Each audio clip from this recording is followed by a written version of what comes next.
Okay, where we left off last time was with the case of Koro. Koro was convicted of sex offenses against his children, particularly his oldest boy, his 8-year-old, and we got to wonder about the nature of his particular offense. And so how you responded to this particular story will give you an indication of where your assumptions lie. And so let's break it down. Now, there are many other ways, I'm sure, of breaking down moral positions than the ones I'm about to share, right? So there is a circle, and then there's a couple of others that don't fit quite on the circle. So first step of the circle, it's radical relativism. Radical relativism is this belief that morality is ultimately an individual event, and therefore is relative across individuals, meaning that you can have 10 individuals in a room and 10 different versions of moral truth in the room that are all equally true because they're true to every one of those individuals. So morality is taken up as subjective, and you are the only subject to your own moral position. And therefore, what is true morally is only true to you morally. At the same time, though, some of them will even really stand up and argue that it is still morally true if it is morally true to you. Now, the challenge that they then have is if it's morally true to you, but a diametrically opposed morality is true to someone else, how do you deal with this? And they give us a contradiction, which is, no, his moral truth and his moral truth are still morally true, but it's only morally true to them. And I'm like, well, they're fixing to kill each other over it, because one holds one very strong moral truth, and the other one holds a different very strong moral truth. They're fixing to murder each other. Who is actually right? And the answer is, well, they both are, as they're killing each other. So, so radical relativism is where the phrase "never push your morality on your clients" comes from, right? That every client's moral truth is morally true to them, and it is morally true to them, and therefore you need to take it up as a moral truth, and your moral truth, being only morally true to you as a therapist, should not interfere with the moral truth of your clients, okay?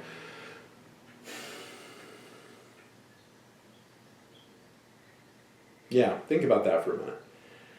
Okay, so therefore the entire field of therapy is built on a foundation of radical relativism, meaning that whatever morality your clients bring in is morally true and you do nothing to change it, modify, or contradict it.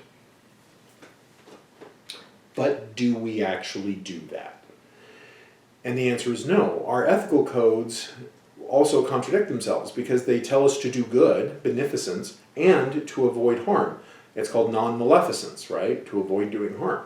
So in our ethical codes, as psychologists, you need to do good and you need to avoid doing harm. So therefore, that's a very strong non-relative moral position. Because in our field, we have very clear positions on what good and bad are. Very clear positions. For example, there is an aberrant practice called reparative therapy. Reparative therapy is a behaviorist therapy, and we'll talk about behaviorism later. It's in the list of videos if you want to look it up.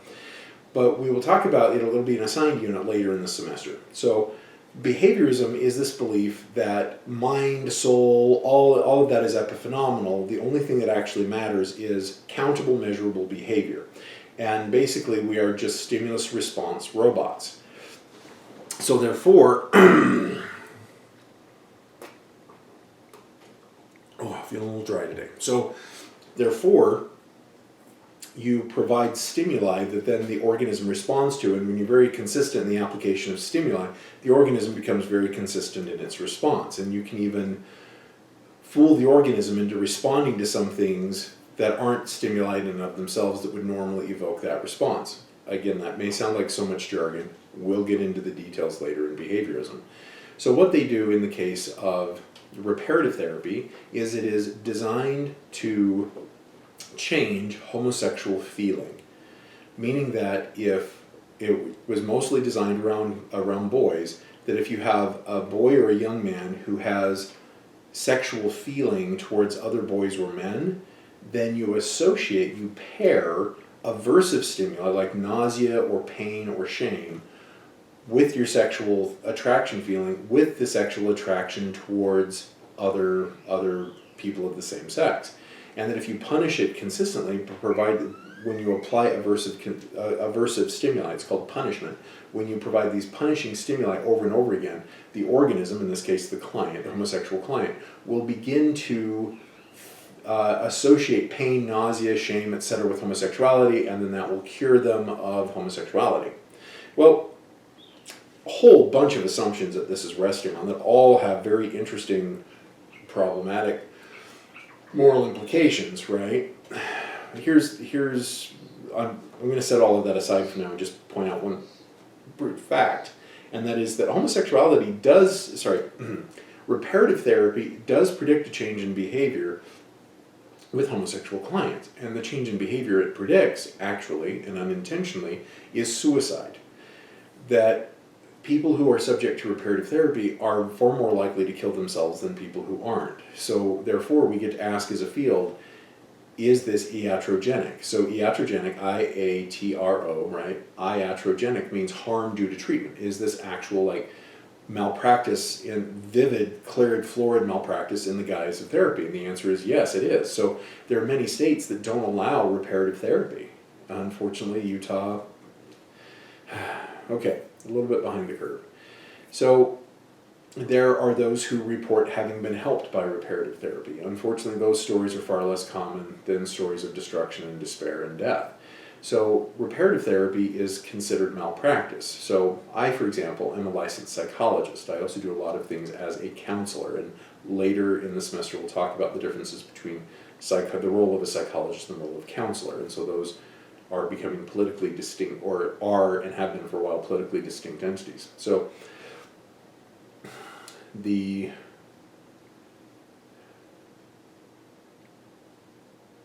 I want to put this?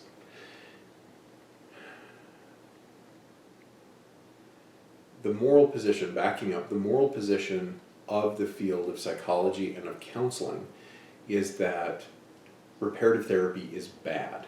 It's not, oh, well, it's good to these therapists who do it, and it's good to these few clients who it helps. No, it's bad. Like, they've adjudicated it bad. If I want to keep my license as a counselor or as a psychologist, I don't have a license as a counselor, but I am licensed as a psychologist. If I am practicing reparative therapy, then I can be censured by my organization that supports my licensure, right? The American Psychological Association can say, he's an incompetent therapist, don't go to him. Likewise, in states where reparative therapy is illegal, if I'm engaging in reparative therapy, the state can strip my license to practice. So therefore, we have very, very clear, very strong moral positions. It's not radically relative. So on the one hand, we're like, well, the client's relative, their morality is relative to them, and this young man feels horribly ashamed and guilty about the fact that he's gay, so therefore I'll give him reparative therapy because it's his morality, not mine, right? I've told him that it can be destructive, but he chose to do it anyway, but it's his morality. No, that's not the way the field actually operates. We have very, very strong moral positions on a lot of different matters. Like, if, for example, reminds me of a colleague of mine in Provo. Regardless of she assumed that all of her clients were LDS, and she assumed that Mormonism was the answer to all of life's problems. Read your scriptures and pray, obey the commandments, and you'll be happy. And so as a licensed therapist, she would actually give her clients homework to read certain passages out of a book called the Book of Mormon, and to promise her that they would obey certain commandments, right? And she was really mystified as to why it is that after about 10 years of getting away with this, that the state moved against her and censured her license, where they put her license on probation, required her to go get more supervision, and basically relearn how to be a therapist. Because she's like, well, my church is true, and therefore it's the path of happiness, and I'm happy, and I just want my clients to be happy. Well, she's not wrong. She's actually, well, until she went through all the stress and drama of having her license challenged, she was a very content person, right? And she attributed that contentedness to the rule obedience of her religion.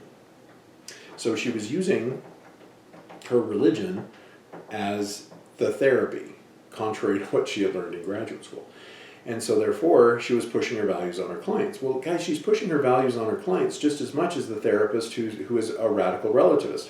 oh, whatever therapies you want, whatever moral good you want to accomplish, well, we'll do that, right? That is also, as bizarre as that sounds to some of you, that's also pushing your values. That she has the strong agenda, do this thing and it will work for you. The radical relativist therapists say, do whatever and it will work for you. Neither of them are tempered, neither of them are wise, neither of them are actually looking at, okay, what is really going on here in a holistic sense. So radical relativism kind of falls on its face because we're not actually radically relativist in practice. We're pretty dogmatic. We'll get to dogmatism in a minute, but we're very clear about how and why we practice the way we do. We have entire ethical codes governing our behavior, and these ethical codes, some of them don't provide a lot of wiggle room. It's do this, don't do that, okay? So radical relativism flies in the face of the ethical codes we need to practice as a field. Now, what so many radical relativist therapists do, and I know a lot of them, is they play this really fun mind game with themselves. I call it philosophical gymnastics, where they have to twist and do a T-bar and then roll on these ideas and then jump and spring and then have to do all of these things, navigating the three-dimensional maze of their own thinking in order to have it make sense. That, for example, a colleague of mine who is very individualistic and very radically relativistic in her assumptions had a client come in who was a 33-year-old man who found girls who were in their early teens very sexually attractive, and he was getting in trouble because he was seeking out the attention of young girls on the internet in a sexual way, in a rather prurient way. And so that had come to the attention of his wife, that had come to attention of the legal authorities. He hadn't quite crossed the line where it could be charged as a crime, but he was really close. And so the judge said, get therapy, because if you keep this up, you're going to end up in prison. So he goes to therapy. And he doesn't see that his sexual attraction to 14-year-olds is a problem. He quite likes 14-year-olds sexually. My colleague, his therapist, she says that for me, I find that disgusting, like the thought of me, she's non-pederast heterosexual, would experience having sex with a 14-year-old girl as deeply immoral, if not disgusting, and likewise thinking of having sex with a 14-year-old boy was equally as troubling to her. So she said, but that's only true to me. What's true to him is that he likes having sex with girls. And I'm like, okay, so what are you going to do with that in therapy? He doesn't think it's a problem, you do, but if you bring it up that it's a problem, you're pushing your morality on him. And she does this. She goes, well, according to the ethical codes of my field, I have to intervene in this way. But it's not because his morality is a problem. No, it's morally true to him, and therefore it's morally true that sex with little girls is good. So therefore that's morally true, and I'm going to remind him that that's morally true, and it's a good truth for him to have. But because of the law, we've got to do these other things. I'm like, wow, okay. So what you're saying is that he's right and everything's good, and even though you feel disgusted and deeply worried, and the reason you're consulting with me is because you're frustrated that he seems to be in denial about how destructive it would be for a 32-year-old man to have sex with a 14-year-old girl. You're only doing this because of the law? So what if he doesn't want to talk about that in therapy?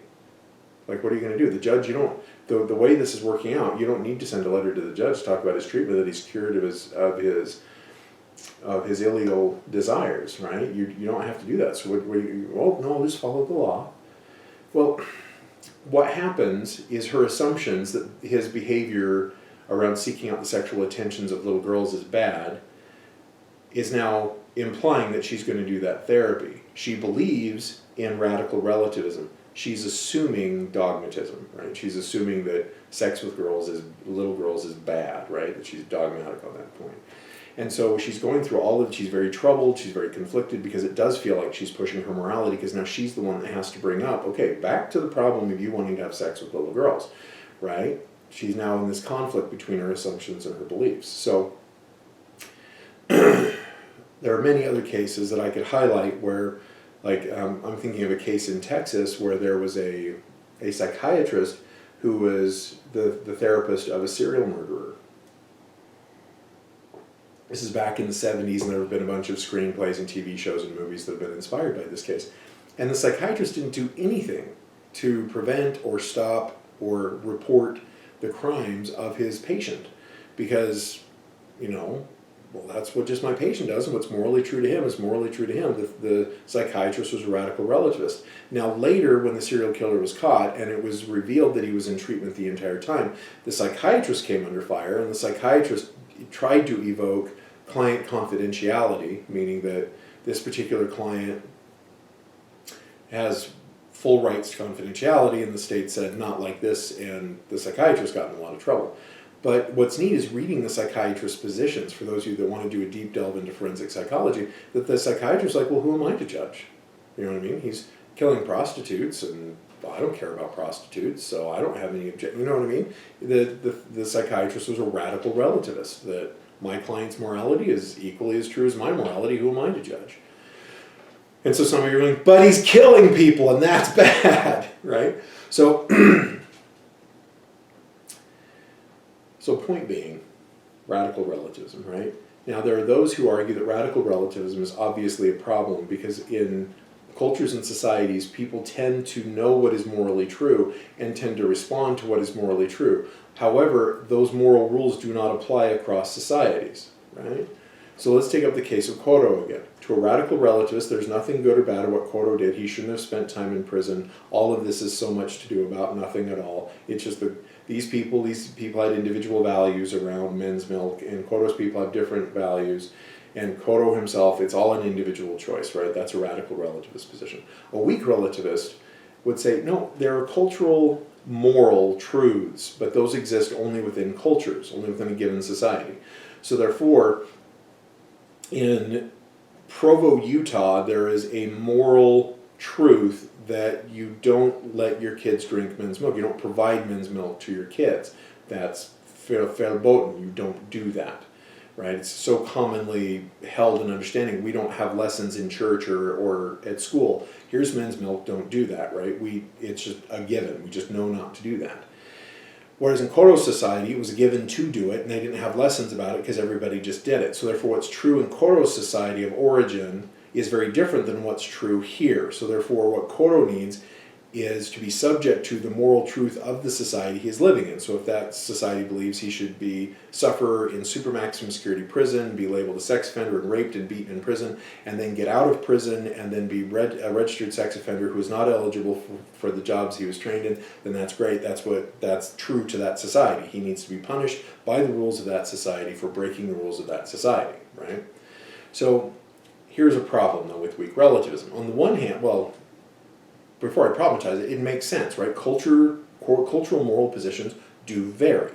And therefore, cultures tend to take up their moralities as true. So true, in fact, that some of them don't even talk about the moralities that they take up. They don't even think to, because it's just like a fish in water, right? Or us breathing air. They're just obvious moral givens.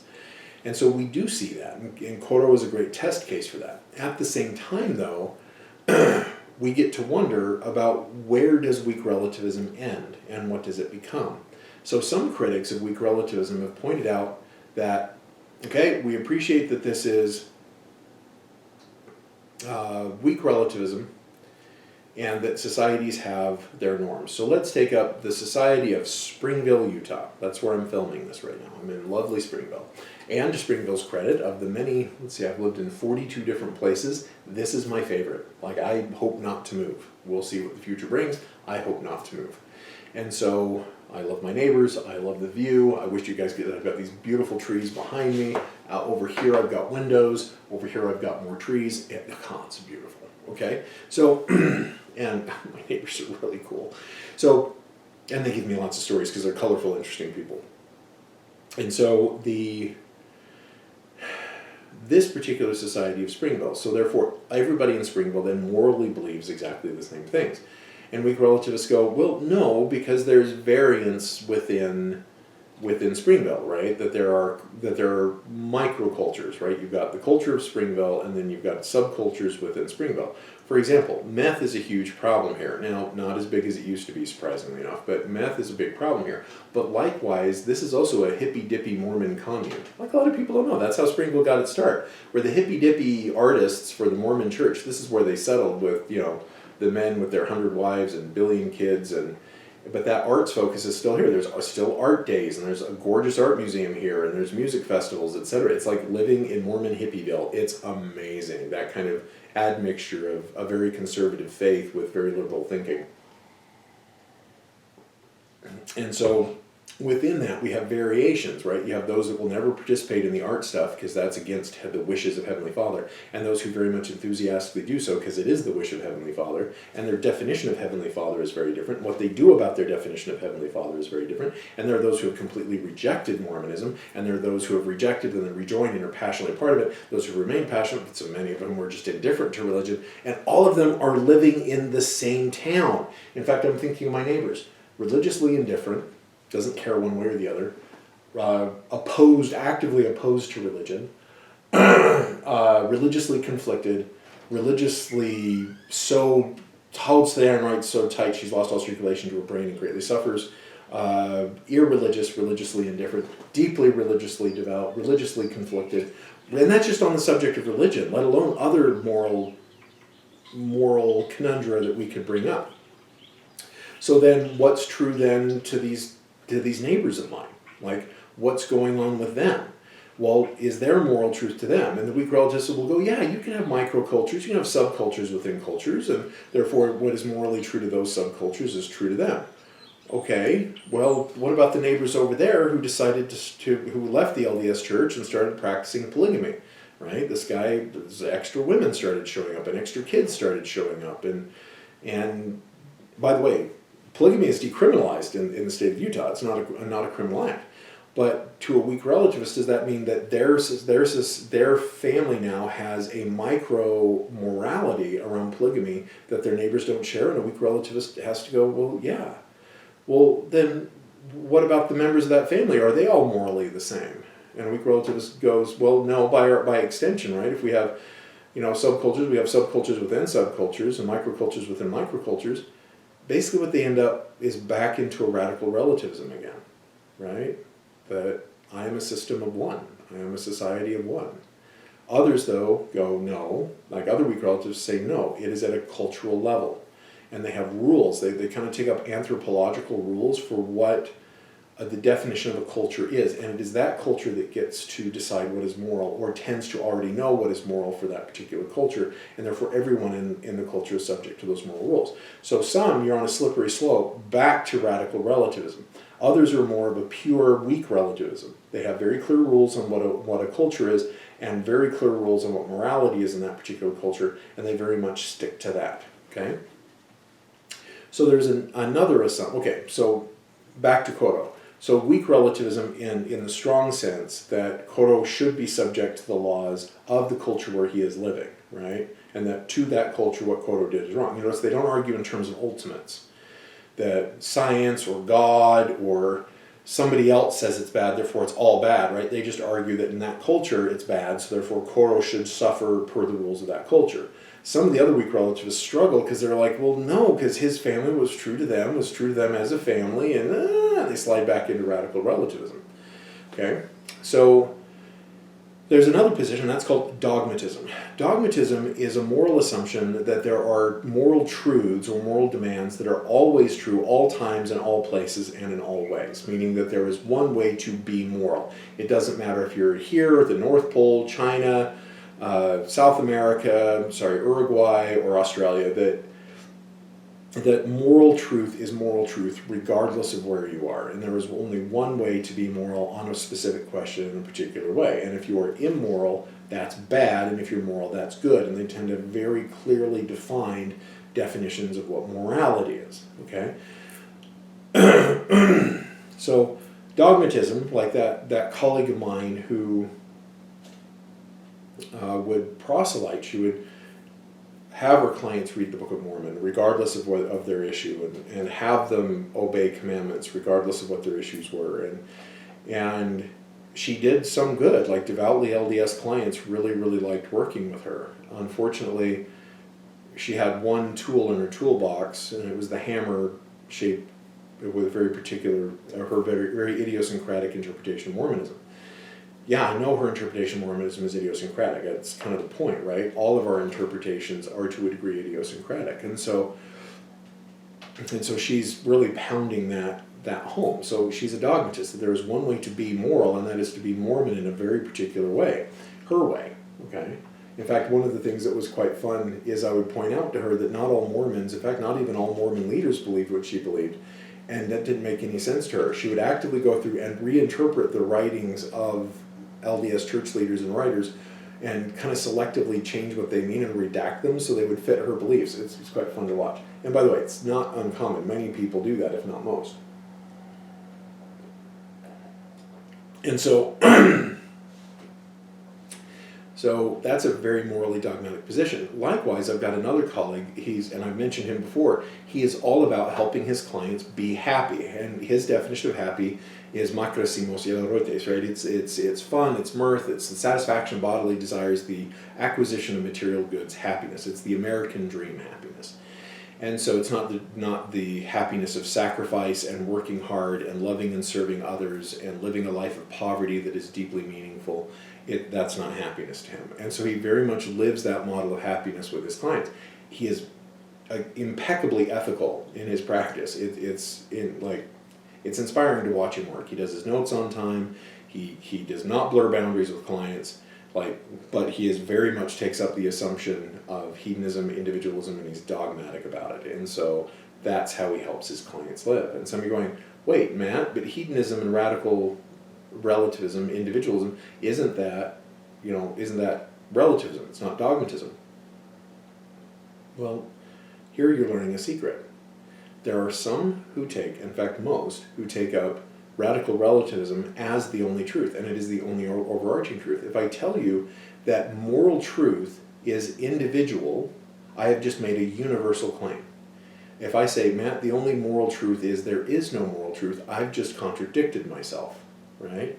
The only moral truth, there is no truth, is a very dogmatic, very relative claim at the same time. It holds no weight. But I have very much suffered in my career from dogmatic radical relativists. That dogmatism, like we keep thinking of religious people or people, no, my science program said we have to work them through the manuals of my scientific program and that'll make them mentally healthy, right? That's very dogmatic. Reading scripture to clients against their will, that's very dogmatic. But likewise, some people are very dogmatic in their relativism. In fact, I can remember I was trying to not fight with, but have a discussion with one of my professors in graduate school. And saying, okay, and just pointing out the problem. I said, it doesn't make sense. When you tell me the only moral truth is there is no moral truth, do you see how that's a contradiction in terms? That you're basically making a very dogmatic statement that we should never, ever, on any circumstances, interfere with people's individual morality, but you see how that's a universal claim of a universal moral truth. And he was getting increasingly upset with me until finally he literally stood up out of his chair in front of me and my fellow students and just slammed his hand down and said, Draper, get with the program. The only moral truth is there is no moral truth, and the sooner you get a handle on that, the better therapist you'll be. Okay? And then later threatened that, or I'll be drummed out of the program. And so his fear is that I, of all people, would be reading scripture at clients. I made the mistake of I have a degree from BYU, and it is one of the worst mistakes I've ever made on the one hand, and I learned a lot while I was there on the other hand. So, worst mistake in terms of having on my vita, because having a degree from BYU slams doors, because many of the dogmatic radical relativists assume that if you have a degree from BYU, that you're homophobic, misogynist, racist, like all of the labels that are thrown at Mormons, and they don't find out whether or not you are. They just assume, and it has closed many doors. Like, speaking of dogmatic radical relativism, even though it is illegal, I have been asked 5 times in job interviews at universities about my religion, during job interviews about my religion. It's illegal. And so the past several times that's happened, I've answered their question, and then I've asked, do you know that what you've just asked me is illegal and it breaks these following laws? And I've actually had 2 deans respond to me and say, well, technically yes, but who's going to care? You're Mormon, and so therefore we know you're a problem. And you guys proselyte, you're homophobic, you're racist, you're misogynist, and so therefore if you try to sue us, the university lawyers are going to have a field day with you because, we all know the only moral truth is there is no moral truth, and you stand for a dogmatic moral truth. And I would say, well, so do you apparently. And apparently you believe our moral truths are in conflict. You know what I mean? So it is that strongly held a belief, especially in psychology and the psychology-related fields, social work, marriage and family therapy, counseling, right? All of these take up, there is no moral truth, and they're violently dogmatic about it and will drum you out of the field. I'm very grateful that my friend who reads the Book of Mormon with her clients, I'm very glad she learned other therapeutic skills. And I'm glad that the community has realized only referred devout Mormons to her, right? She, through having her license on probation, she has had to learn other ways other than just read your scriptures and pray to do therapy, right? She's a better therapist now because of it than she was. Not that she thinks so, I think so, and I think I'm right. But I like certain neighbors, that one, I would refer to her, right? Other neighbors, I would not, right? And so, dogmatism, the only moral truth is there is no moral truth, right? Also, the only moral truth is this moral truth I believe in, or we believe in, right? That's also dogmatic. Both are equally dogmatic. And so, are all radical relativists dogmatists? No.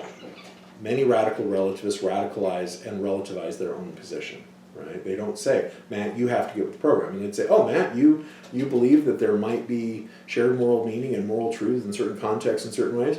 Cool, I get that. You do you, bro. That's what a true radical relativist would do. Most radical relativists aren't true, though. They're false radical relativists. They're actually dogmatists. So, I have so many things to say. I could bring in reactionary Mormonism here. I could bring in perfectionism and how all of that leads to how these various addictions can lead to addiction and suicide, but we don't have time right now. So, dogmatism, right? So every one of these has implications for how we do therapy. A radical relativist, if they are a true radical relativist, is going to meet their client where they're at, and the therapist is going to jettison any other moral concern other than the client's presuming they have one. And if they're a true radical relativist, they probably don't, because they would also take up their own morality as relative, right? So a weak relativist is very much going to uphold what is morally good in a given culture, in a given society, at a given time, in a given way, right? Here's the definition in our society of good health, good mental health. So therefore we're going to do these good mentally healthy things according to this society in this particular way. Whereas a dogmatist is all times, all places, all cultures. There is one way to be healthy, one way to have good mental health, and whether I'm in here, China, India, Australia, Uruguay, this is mentally healthy, right? And they're going to do that thing. It's science, right? Well, just like with deity A and B, by the way, it's really fun to look at this in terms of dogmatic moral assumptions, because I've got colleagues who are very dogmatically, it's evolution, and evolution, like survival of the fittest, and that's what you do, and if it feels good, do it, because evolution, and shake off religion and moral standards, and do you, boo, like, oh, they're very dogmatic about it. Even though it sounds very relative, they're very dogmatic about it. And likewise, I've got other people I know who are, no, God, or science, or whatever else, and they're dogmatic about it. So it's just so fun for me, the way people can find justifications inside of religion, outside of religion, inside of science, outside of science, evolution, not evolution, and you notice I separated evolution from science, because a lot of evolutionary claims aren't very scientific, some are, but many aren't. And so that people will find reasons to justify their dogmatic moralities. So fun. Okay, so we have these three particular positions that actually aren't in a continuum. They're actually what's called an Ouroboros circle, right? A snake eating its own tail, that you can be radically relative, but many times radical relativists are also dogmatic. It's the weak relativists that seem to be a little different than the dogmatists and radical relativists.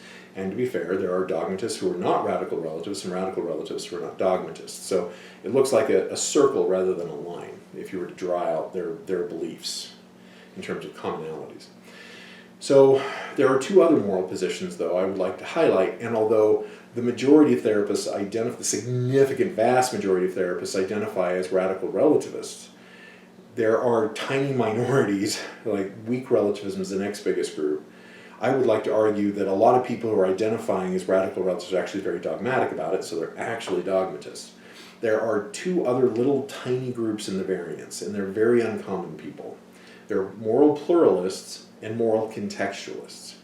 Moral pluralists I see them more in ecumenical circles than I do in therapy circles. So, like at UVU, for example, we have what's called an interfaith council. This is where people from across various faiths get together and serve common causes and share their beliefs, etc., in a mutually supportive rather than antagonistic way. I find it downright inspiring. I got to be a part of that when I was a graduate student at a very different university. And so these interfaith councils we can have a Buddhist, a Hindu, a Muslim, a Jew, a Mormon, a Presbyterian, a Methodist, a Baptist, all in the same room together working towards commonly morally shared causes. And of course there are a lot of things that they have in common. And they tend to look at the ways, their commonalities, as what brings them together and verifications of the moral truths they share in common. So it's almost like I take up this particular hairbrush. Imagine this hairbrush is moral truth. That some people have this view of moral truth, some people have this view of moral truth, some people have this view of moral truth, and somehow some people have this view of moral truth, some people have this view and this view and this view and this view. Hopefully you guys are getting where I'm coming from. So this is moral truth, or God, or the way to be, or enlightenment, nirvana, however you want to say it. And there's a lot of different points of view on the same phenomenon. So Judaism looks at it this way, Mormonism looks at it this way, Buddhists look at it this way, Hindus look at it this way.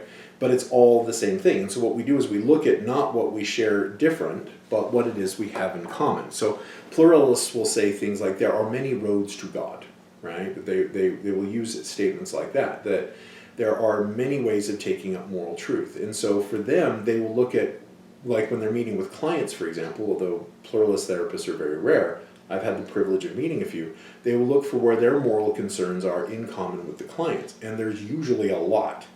Like our clients are often worried about being good parents, or they're often worried about getting sober or staying sober. They're often worried about not killing themselves or surviving until tomorrow or dealing with their depression.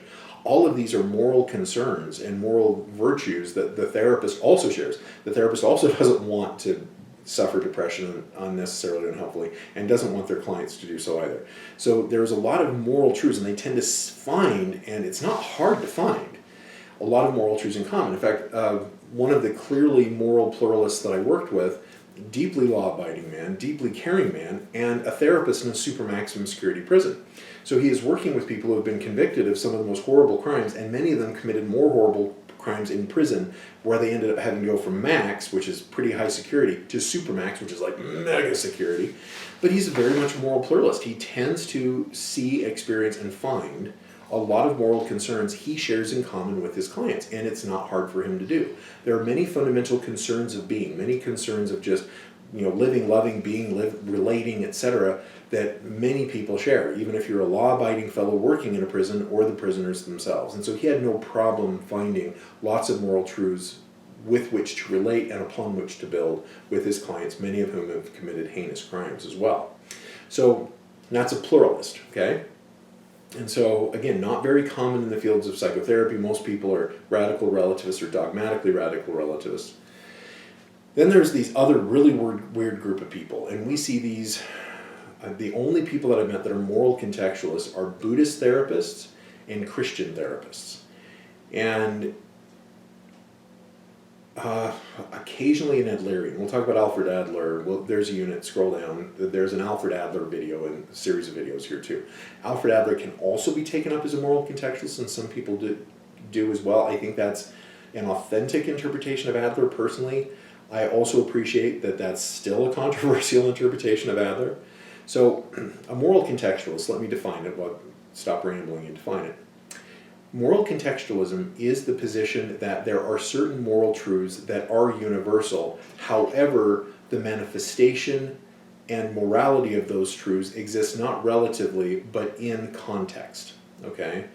And so with the Buddhist contextualists, they often evoke things like acceptance, compassion, and gratitude, to pick up three of the big contextual virtues in Buddhism. And then in the Christian side, it's faith, hope, and love.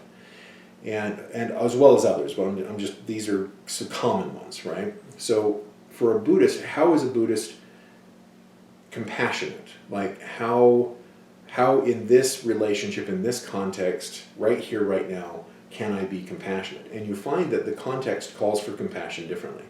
when you've got a soldier, when you're doing peace advocacy and you've got an angry, stressed out soldier pointing a gun at you, the way you live compassion with that soldier is differently than later in jail when you're sitting on the floor meditating with and commiserating with those who are politically imprisoned for peace acting them, right? The way you show compassion for the soldier is different than the way you show it to the people that you're advocating with. It's still compassion. Acceptance, right? How is it that I experience acceptance is different depending on the context I'm in.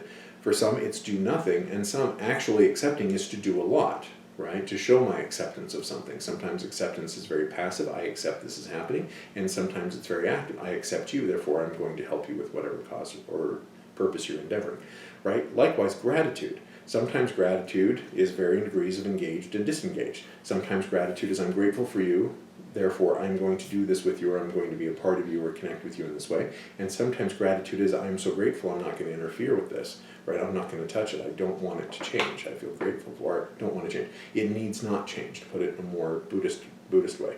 So therefore, the way gratitude manifests depends on the context of what's going on. Likewise for Christians, faith, right? Faith changes depending on where you're at. It's one thing to exercise faith when you've got everything you want and need, and it's something else entirely to exercise faith when you've got very little of what you need and you're not getting it and not going to, right? Hope is very different depending on context. One of my favorite things to philosophize about and wonder about is love, because love is very different contextually. I love my beloved. I'm very, very fond of her, and we have had a hell of a life together. Our life has been far from sunshine and roses.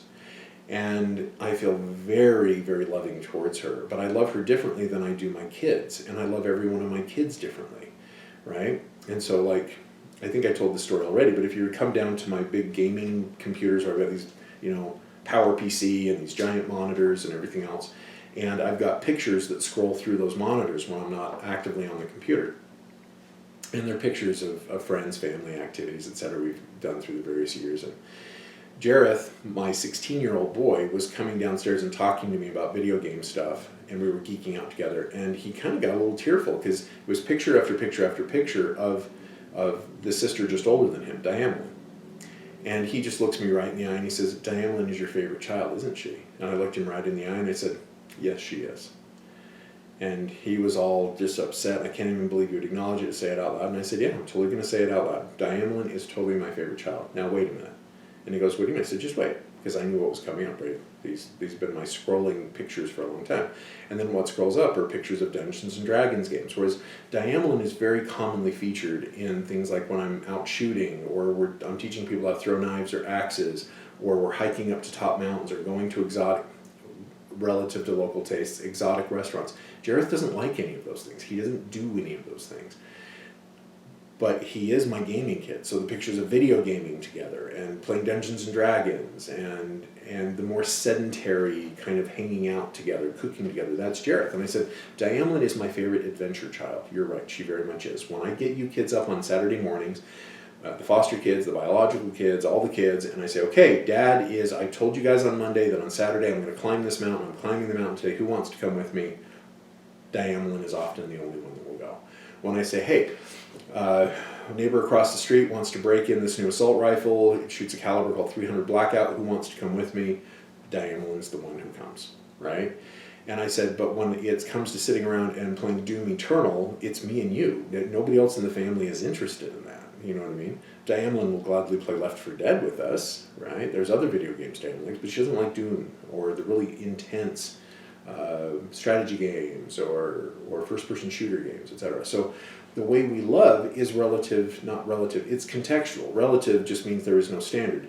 Contextual means it is understood and is based on the context of loving, right? That is the moral frame. That is the moral foundation is too solid. Yeah, the moral understanding evolves with and is understood within a particular context. So therefore, what is morally good or morally bad is in a particular context, in a particular way, at a particular time. So, a moral contextualist. Chastity is a moral contextualist thing. So, a couple years ago, it was before I closed my private practice and became clinical director at night at a recovery center, I was referred to young men, very commonly young men, young women, sometimes all the way up to middle-aged men and women, were often referred to me around sexual impulsivity or sexual compulsivity. And oftentimes pornography was a part of that. And so these two young men come to me, both of them want to go on LDS missions. And both of them were found by their bishop not to be sexually worthy, that they were not following the law of chastity. One young man would masturbate probably about twice a week. He said once, but you double everything you're told. So twice a week, probably for maybe 2 hours total in a given week, while he would watch pornography. And his pornography types were basically Instagram levels, barely bordering, what's the difference between modeling and pornography, that kind of gray area.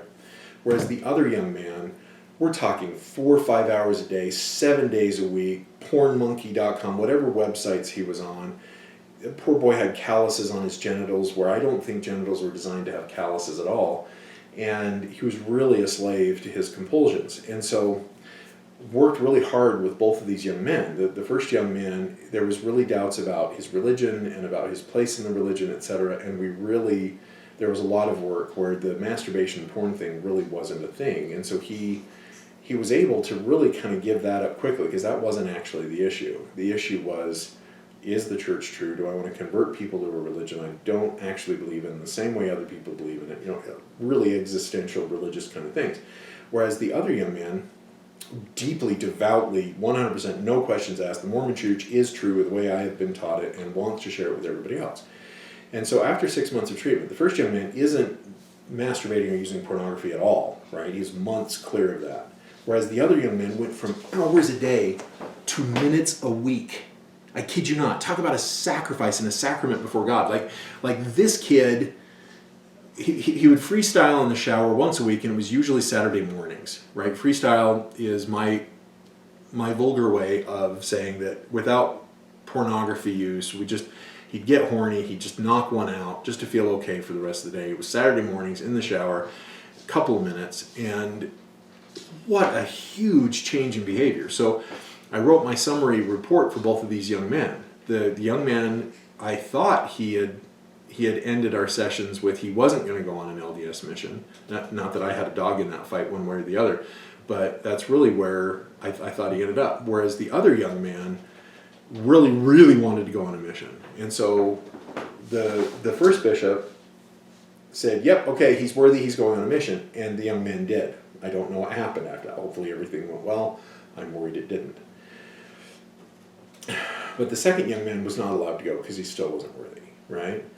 And so a contextualist would say, and by the way, a different bishop would say, because again, I've worked with Mormon bishops and Catholic priests, etc., through the years, and it depends, because some of these religious leaders hold a more dogmatic or more contextualist, more pluralist understanding. And so, unfortunately, the young man who sacrificed hours and hours and hours of masturbation to God, and he wasn't doing that anymore, just freestyling once a week, unfortunately, his bishop was not a contextualist and saw him as, under the rules, as unworthy, and he was not allowed to go. And he has struggled mightily ever since. But another bishop, in another case, was contextualist about it and went, wow, like for this other client, when you sacrificed that much to get that is a huge sacrament before God. Let's send you on your mission. And if it starts to eat away at you, if the habits start to control you again, we'll get you some therapy while you're on your mission. You know what I mean? And so I've noticed that contextualists and contextualism, whether therapeutically or religiously, tends to lead to far better outcomes than dogmatism does. And I also enjoy that there's conflict on the dogmatist side with contextualism, whether it's in therapy or in religion. So pretty neat stuff. Now, don't get me wrong, when you're being subject to it, it's pretty stressful. But at the same time, conceptually, it's interesting that there's all of these interplays of assumptions that one of the first things you need to do is help people get clear on, and sometimes that's the last thing you want to do if they're dogmatic.